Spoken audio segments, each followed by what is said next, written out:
March மாதம் 28ஆம் தேதி அதிகாலை 3:10 சுருக்கமான விரைவான செய்திகளை கடந்த மணித்தியாலங்களையும் இப்பொழுதும் அந்த செய்திகளை பார்க்கக்கூடிய வீடியோவாக இது இருக்க போகுது. அனுசரணை ஆண்கள் பெண்கள் குழந்தைகளுக்கான புத்தாண்டு ஆடைகள் ஜுசியில் ஜுசி கொட்டஹெனா வெள்ளவத்தை மற்றும் ஹேட்டன். ஈரான் ஒரு மிகப்பெரிய ஒரு குற்றச்சாட்டை முன்வைத்து ஒரு பெரிய ஒரு தாக்குதலுக்கு தயாராகிறாங்க. குறிப்பா இப்பொழுது அமெரிக்கா சொல்லியிருக்க விஷயம்னு சொன்னா 10 நாட்களுக்கு தொடர்ந்து ஈரானுடைய எந்த விதமான அணுமின் நிலைய உற்பத்தியோ மின் உற்பத்தி நிலையங்களோ அல்லது நீர்நிலைகள் மீது தாக்குதல் நடத்த மாட்டோம் அப்படின்றதான். மற்ற இடங்கள்ல நடத்தப்படுது, ஆனால் இந்த முக்கியமான இடங்கள்ல நடத்த மாட்டோம்னு சொன்னாங்க. ஆனால் அதை சொல்லிவிட்டு இந்த இடங்கள்ல எல்லாம் இன்றைய நாளில் தாக்குதல் நடத்தியிருக்காங்க.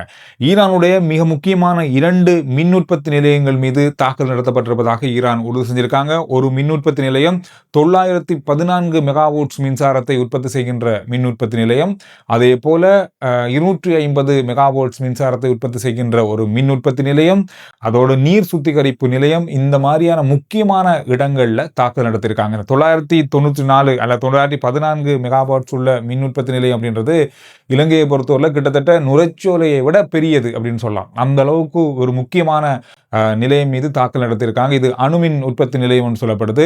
எது இருந்தாலும் இன்னும் அது பெரிய அளவான சேதத்துக்குள்ளாகல, ஆனால் அணுக்கசிவும் இதுவரையில் ஏற்படலை அப்படின்றத உறுதி செஞ்சிருக்காங்க. இருந்தாலும் இவ்வாறு சொல்லிவிட்டு பேச்சுவார்த்தைக்கு வாரம்னு சொல்லிவிட்டு, ஆனால் இந்த மாதிரி இடங்களில் தாக்குதல் நடத்த மாட்டோம் அப்படின்னு சொல்லிட்டு இப்பொழுது அமெரிக்கா இந்த இடங்களை தாக்கியிருப்பதை மிகப்பெரிய அளவில் கண்டித்திருக்கிறது ஈரானிய ராணுவம்.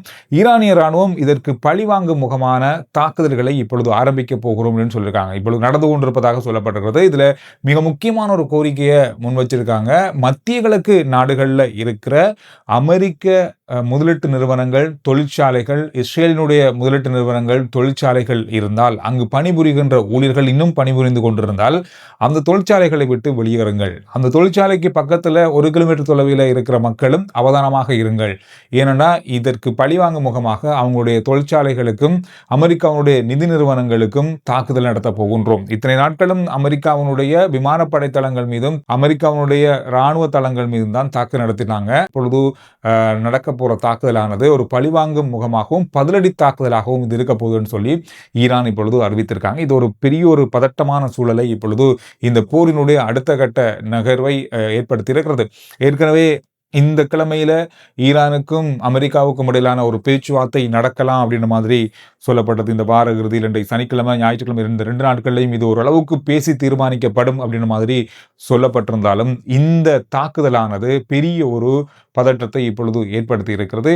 அது மட்டும் இல்லாமல் மத்திய கிழக்கில் பல நிறுவனங்கள் இப்பொழுது வேலையாட்களை குறைக்க ஆரம்பித்திருக்காங்க. குறிப்பாக சொல்லப்போனால் இப்பொழுது பல நிறுவனங்கள் இயங்காமல் இருக்கு. பல நிறுவனங்கள்ல அதிகமான ஊழியர்கள் இருக்காங்க.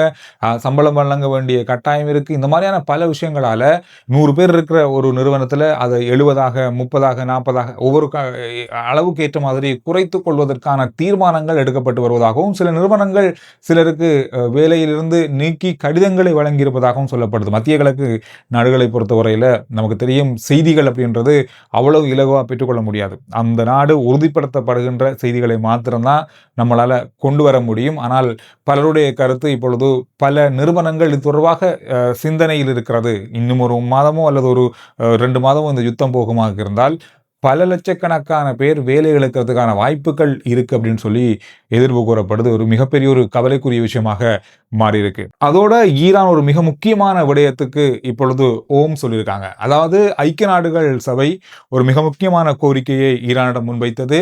அத்தியாவசியமான மருந்து பொருட்கள், உணவுப் பொருட்கள் இதை ஏற்றிக்கொண்டு வர கப்பல்களுக்கு அனுமதி வழங்குமாறு கோரியிருந்தாங்க. அதை ஏற்றுக்கொண்டிருக்கிறது ஈரான்.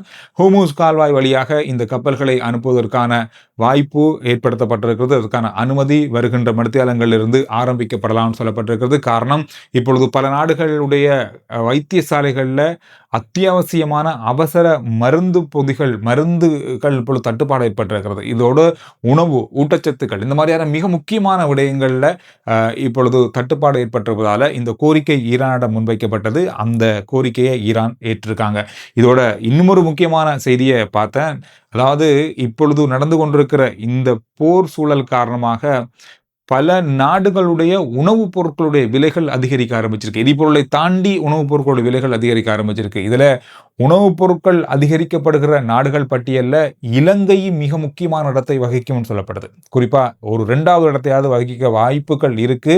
காரணம், அந்த அளவுக்கு எரிபொருள் விலையினுடைய ஏற்றம் இலங்கையில் நடக்க போகுது, நடந்திருக்கு, இன்னும் நடக்கும்னு சொல்லப்படுது. அதோடு மட்டுமில்லாமல் உணவுப் பொருட்களும் இதனால பல இடங்கள்ல பாதிக்கப்பட வாய்ப்புகள் இருக்கு, அதிகரிக்க வாய்ப்புகள் இருக்கு. இப்ப நாம நேற்று பார்த்த மாதிரி ஹோர்முஸ் கால்வாய் வழியாக உணவு பொருட்கள் வர்றது மட்டுமில்ல, உணவுப் பொருட்களை தயாரிப்பதற்காக பயன்படுத்தப்படுகின்ற உரம், விவசாயத்துக்கு பயன்படுத்தப்படுகின்ற உரம் கூட ஹோர்முஸ் வழியாக தான் வருது. எனவே இது எல்லாமே தடைப்பட்டிருக்கிறது.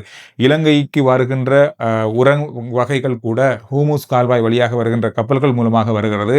இதனால அதற்கான பெரிய ஒரு பாதிப்பு ஏற்படலாம். இன்னும் ஓரிரு வாரங்கள் இந்த யுத்தம் நீடிக்குமாக இருந்தால். இதனால இலங்கை மட்டுமல்ல, பல நாடுகள், ஆசியாவுடைய பல நாடுகள் பாதிக்கப்பட போகுது. இதனால இதை உடனடியாக பேசி தீர்ப்பதற்கான பலதரப்பட்ட நடவடிக்கைகள் இப்பொழுது நடந்து வருது. ஆனால் இப்பொழுது அமெரிக்கா பக்கம் என்ன சொல்றாங்கன்னா, அமெரிக்கா இப்பொழுது பேச்சுவார்த்தைக்கு தயாராகுவதற்காகத்தான் அதிகமான ஆர்வம் காட்டுறாங்க. கிட்டத்தட்ட 80% அதற்கான ஆர்வத்திலாம் இருக்காங்க. இப்பொழுது பலரால பேசப்படுகின்ற அல்லது உண்மையாகவே அமெரிக்காவிலிருந்து மத்திய கிழக்குக்கு அனுப்பப்படுகின்ற இராணுவ வீரர்கள் எல்லாமே போரினால் அல்லது தரை வழியான தாக்குதல்களுக்கு பயன்படுத்தப்படுவதற்கான வாய்ப்புகள் இருப்பதாக எதிர்வு கூறப்பட்டாலும், இது ஒரு சாதாரணமான இராணுவ நடவடிக்கையே ஒழிய அமெரிக்கா பேச்சுவார்த்தை மூலமாக இந்த போரை முடித்துக் கொள்வதற்கு பெரிய அளவாக முயற்சி செய்வதாக இப்பொழுது சொல்லப்படுது. இந்த விடயத்துல தான் இப்ப கவனம் செலுத்துறாங்க. ஆனாலும் 2 பேருக்கும் இடையிலான போர் மிகப்பெரிய ஒரு பதட்டத்தில் ஒரு பக்கத்துல இருக்கு. இதோடு மட்டுமில்லாமல் இஸ்ரேலுடைய மிக முக்கியமான டினோமா நகரத்தின் மீது மிகப்பெரிய அளவான அபாய ஒலிகள் இப்பொழுது ஒலித்துக் கொண்டிருப்பதாகவும், அங்கு விமான தாக்குதல், ஏவுகணை தாக்குதலுக்கான ஆரம்பிக்கப்பட்டிருப்பதாக சொல்லப்பட்டிருக்கிறது. எனவே இது எல்லாமே இஸ்ரேலினுடைய அணு உற்பத்தி நிலையங்களை நோக்கிய ஈரானுடைய மிக முக்கியமான தாக்குதல்களாக வருகின்ற மணித்தியாலங்களில் இருக்கும் அப்படின்னு சொல்லி எச்சரிக்கப்பட்டிருக்கிறது. தொடர்ச்சியாக ஈரான் தொடர்ந்தும் மிகப்பெரிய அளவில் இஸ்ரேலை தாக்கி வராங்க என்பது குறிப்பிடத்தக்கது. இந்த கிழமையில மட்டுமே பெரிய அளவான தாக்குதல்கள் அங்கு நடைபெற்றிருப்பதாக உறுதிப்படுத்தப்பட்டிருக்கிறது. இதுல ஈரான் இன்னும் ஒரு முக்கியமான குற்றச்சாட்டை முன்வைக்கிறாங்க. அதாவது இப்பொழுது அமெரிக்கா சில அறிவித்தல்களை விடுறாங்க. இப்பொழுது பேச்சுவார்த்தை நடக்குது, இந்த மாதிரி இருக்கு, இந்த மாதிரியான விஷயங்கள் அறிவிக்கப்படுது. இது எல்லாமே இப்பொழுது இருக்கின்ற எண்ணெய் விலையை கட்டுப்படுத்துறதுக்கு, அதிகரிக்காம பார்க்கறதுக்கு, பொருளாதாரத்தில் எந்த விதமான சிக்கலும் வராமல் பார்க்கறதுக்கு, இந்த மாதிரியான விஷயங்களுக்காகத்தான் இந்த அறிவித்தல்களை அவங்க விடுறாங்க. ஆனால் இப்பொழுது மக்களுக்கு உண்மை நிலவரம் தெரிஞ்சிருக்கு. எண்ணெய் விலை என்னதான் இப்பொழுது அமெரிக்காவுடைய அறிவித்தல்கள் வந்தாலும் எந்த வகையிலும் எண்ணெய் விலை குறைந்த பாடில்லை, கூடிக்கொண்டுதான் போகுது. காரணம், இப்பொழுது கடந்த நாட்களில் சொல்லப்பட்ட விஷயங்கள் எதுவும் நடக்காதால இந்த நிலைமை மாறி இருக்கிறது அப்படின்ற கருத்துக்களும் அவங்களுடைய பக்கமாக வந்திருக்கிறது. எனவே இந்த விஷயங்கள் கடந்த மணித்தியாலங்களும் அண்மை நிமிடங்களிலும் வந்த செய்திகளாக இருக்கு. ஆர்ஜே சந்துரு ரிப்போர்ட் வாட்ஸ்அப் சேனலுடைய லிங்க் முதல் கமெண்ட்ஸ்லையும் டிஸ்கிரிப்ஷன்லையும் இருக்கு. ஃபாலோ பண்ணி வைங்க. சுருக்கமான விரைவான செய்திகளை நீங்க வாட்ஸ்அப் மூலமாக அறிந்து கொள்ளலாம்.